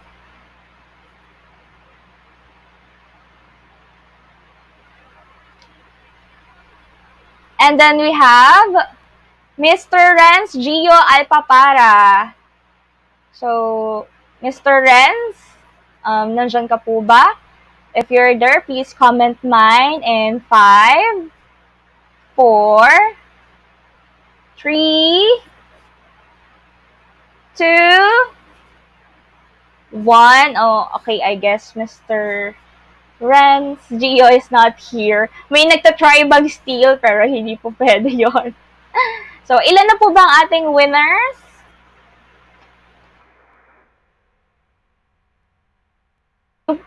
Mm.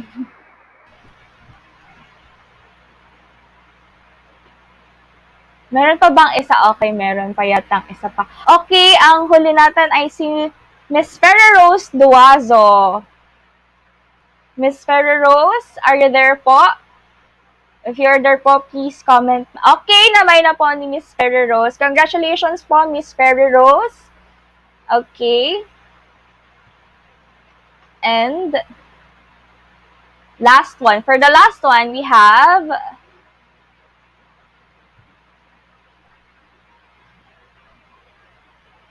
okay, we have Miss Almira. Miss Almira, are you there po? Please comment mine in our chat box if you're there so that you can claim your prize. So, and 5, 4, okay, namay na po ni Miss Almira. Congratulations, Miss Almira, you won the last raffle draw. And now, since masyado na tayong masaya sa ating raffle draw, meron lang po tayong konting reminders. So, attendees are encouraged to fill out the evaluation form and submit their entries on the I'm so sorry. Attendees are required to fill out the evaluation form, and then this shall be provided by the committee, and it will serve as attendance to know who are the participants of the program. Hence, failing to do so will hinder you from getting your certificate of participation. Again, in-encourage po namin kayo na i-fill out yung evaluation form para po magkaroon po kayo ng certificate of participation sa ating webinar na ito. Ang link po ay ibibigay ng ating committee. Maghintay lamang po sa link na ibibigay ng committee para po makapag-fill out kayo ng evaluation form. And then, we have, at this point po, allow me to call on the Dean of the College of Education, Dr. Vivian Titular, for her closing remarks. However, due to personal commitments, she will not be able to be with us today. Instead po, we have Mr. Roy Vincent Montenegro to speak on her behalf po. Hi, am I heard na, Karen? Yes po, Mr. Roy. So, allow me to read Doc V's message. Good afternoon, everyone. What an enlightening day it has been. You've gathered again to educate yourself. It gives me great pleasure to hear that you had fruitful discussions with Dr. Casey Tejada, though I believe that 1 hour is not enough. Dr. Tejada, we do appreciate the time and sharing you had with our co-ed students. I heard a lot of best things about you from Dr. J, and I am excited to meet you.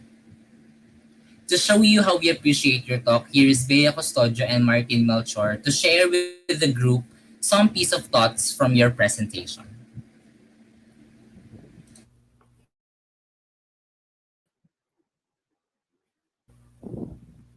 Good day, everyone, especially to our dear speaker, Dr. Casey Tejada. In behalf of Dr. Titular, Dr. Bagbuo, Kuya Roy Montenegro, and the whole Faith Teachers League, we want to take this opportunity to thank you for accepting our invitation and to be our resource speakers for today's webinar. Your input, your knowledge, and testimonies are truly great help for us, educators of future. To share with you, last night, Dean Titular advised us, I and Kuya Martin, to be part of her closing remarks and to share our insights from our today's EDUCTALK.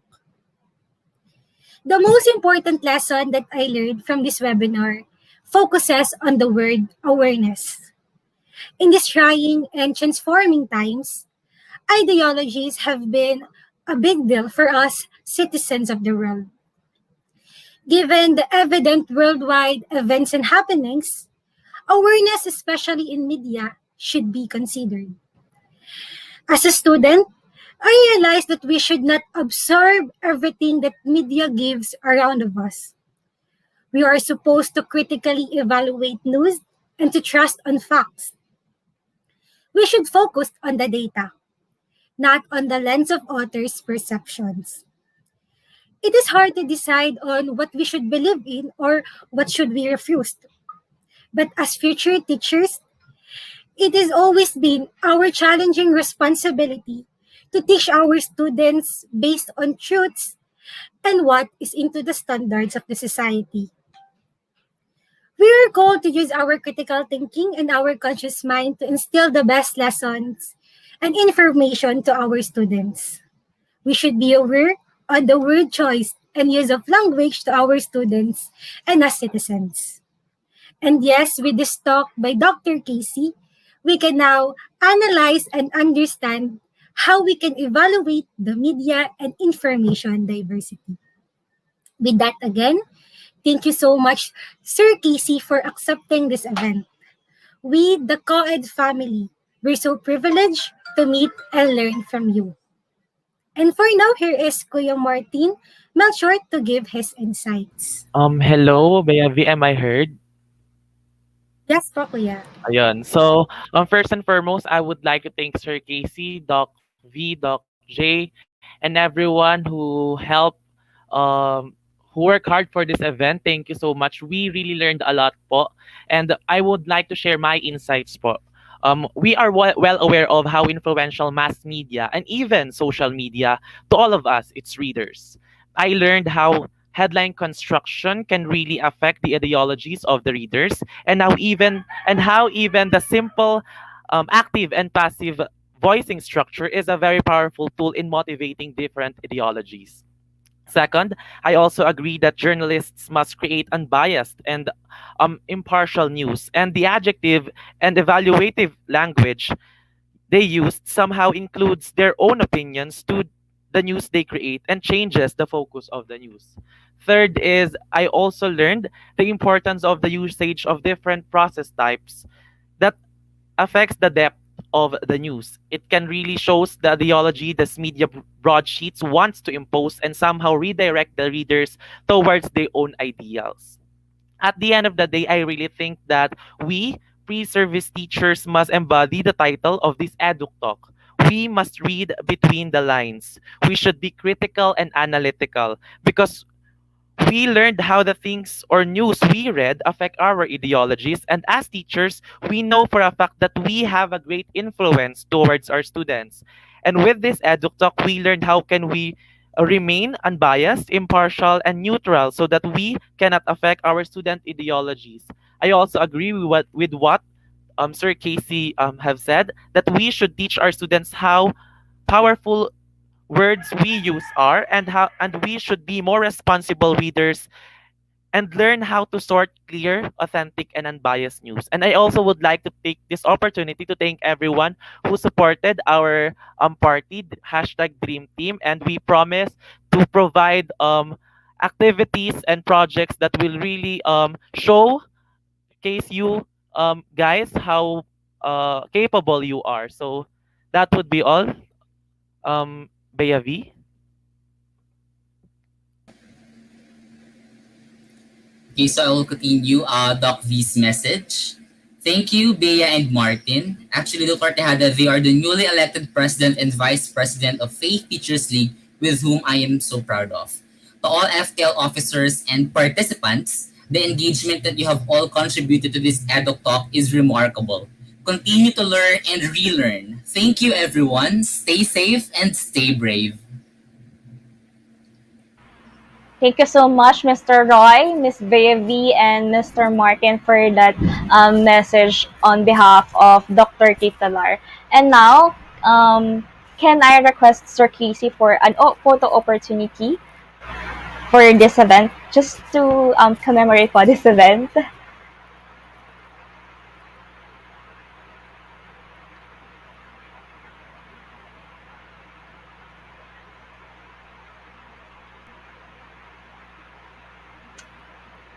Um, Sir, can we ano po? Can we have the photo na po? Sure, wait lang. Kasi,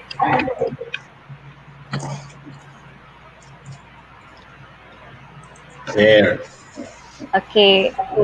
Okay, and 3, 2, 1, smile.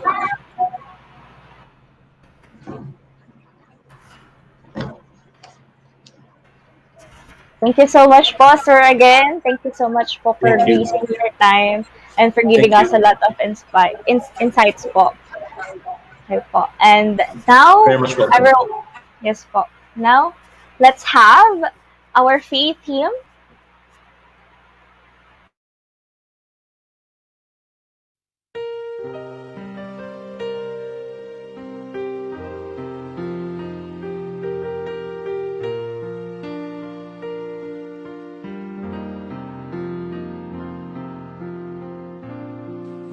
This land, cradle of heroes, where he burns a bright light of hope, a tower of knowledge and wisdom that will flourish, that will nurture the future of this nation.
And now for battle cry.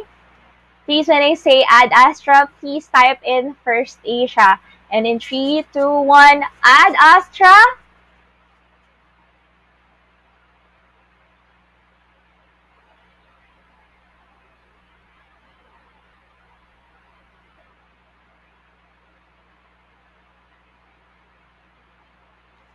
First Asia. Thank you so much, guys. And this has been the Read Between the Lines, Constructing Ideologies of Filipino Readers. Once again, I am Karen Erliza Mendoza, your resident host. Thank you again, Dr. Quijada, for gracing our afternoon. And lastly, I wish for everybody's safety and good health. See you soon, everybody. Bye!